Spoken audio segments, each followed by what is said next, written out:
This is how you disengage and re-engage your B&D sectional door motor.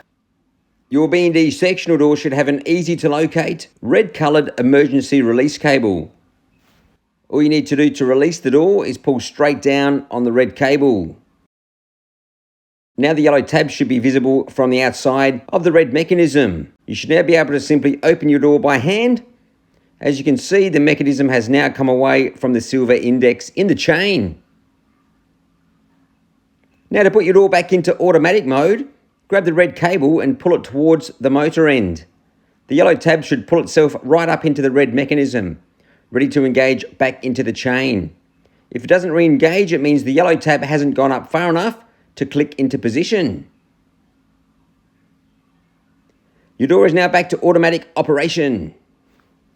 I'm That Roller Door Bloke, thanks for watching.